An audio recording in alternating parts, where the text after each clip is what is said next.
Bom dia, meninas. Aquele vídeo de hoje fazer para um português que manda mensagem em português. Tá falando? Mas dia que eu encontro comigo na Lisboa de Portugal, me tá bafateando. Para morrer me trocar meus vídeos, se é de nega torna com bucol. Amigo, como mandaste eu? Mensagem em português. Eu vou papear com tu em português, porque se eu papear crioulo, tu não compreendeste. Primeiro lugar, quero dizer para tu que tu não és muito esperto, não. Porque se tu eras esperto, tu não avisaste eu. Tu guardaste dentro de tu. Quando eu chegar a Lisboa de Portugal, tu me bafateaste de surpresa. Agora que tu me avisaste, quando eu chego lá, eu vejo tu. Eu ponho os meus pés numa cadeira, eu corro.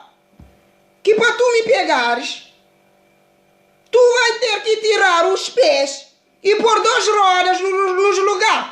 Sim, para poder me pegar. Nunca ouviste papear que os cobardes, quando estão com medo, correm que nem avestruz. Mas, vírgula, eu não sou cobarde.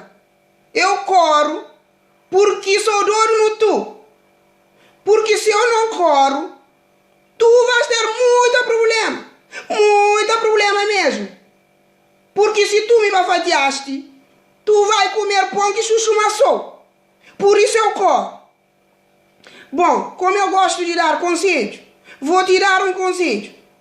Eu não vou parar de fazer o vídeo só com a morte, é verdade. Nem com a morte não afrontaste mesmo.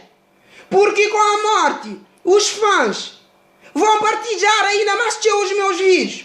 Não, tu frontaste de me ver. Melhor confortaste com os meus vídeos. Porque se não confortaste, vais dar um ataque. Vais subir-te riba, pilaste no chão. E vais morrer seco russo. Melhor confortaste.